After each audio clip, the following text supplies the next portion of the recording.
let's dive into a spicy topic, feminism. Oh yes! I know just mentioning feminism sends some people into a frenzy like they just touched a live wire, but fear not, we're here to crack jokes, not start wars. First off, we have to acknowledge that feminism is a great movement. It's not just about demanding equality, but also successfully made men worldwide realize that if you can't open a jar, it might not be the jar's fault. Speaking of feminism, I always think about those moments when people scream for equality. Like, when you're dining out with your girlfriend, and she says, "Let's be equal, I'll pay half." Then, when the waiter brings that gigantic lobster that needs 2 people to carry, she's like, "Honey, can you peel it for me?" It seems equality is occasionally a matter of convenience. And have you noticed, whenever there's heavy or dirty work to be done, those vocally feminist friends mysteriously vanish? Like fixing the plumbing or changing a tire.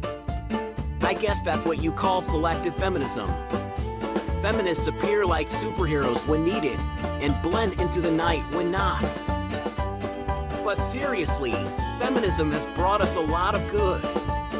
Men have become more thoughtful and caring. Back in the day, a man might say, "I'm the man of the house, I decide." Now, it's more like, "Dear, what would you like me to do today?" Oh, that's not submission, that's wisdom. Of course, we can't forget those overzealous feminists. They're like people who talk loudly on their phones in restaurants. You know they're there, but you really don't want to know what they're saying.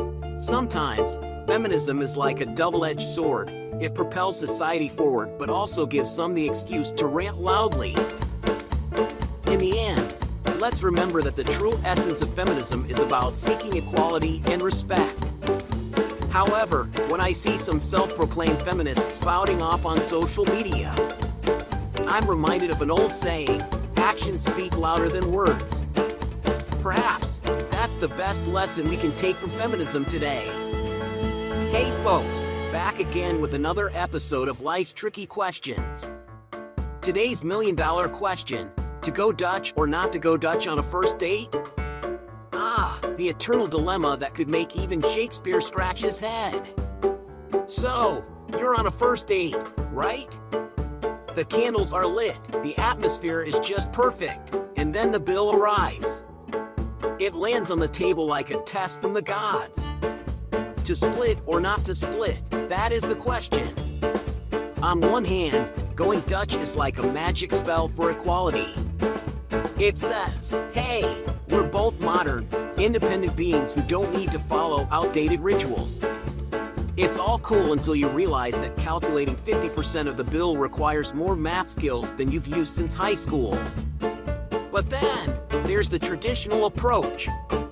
One person pays, usually the one who did the asking out. It's a grand gesture of chivalry, right out of a medieval romance. But let's be honest, sometimes it feels less like a knight in shining armor and more like a knight with a slightly overdrawn bank account. Imagine the scene. You offer to pay, and your date says, "Oh, how generous." But their eyes, they dart around like they're trying to find the nearest exit or perhaps planning the next 3 dates where they'll forget their wallet. And what about those who insist on paying just to avoid the awkwardness? They're like those people who laugh at jokes they don't get. "Ha, sure, I'll pay." Wait, what did I just agree to? Then there's the whole testing theory. Some say if you go Dutch, it's a test to see if the other person is cool with equality.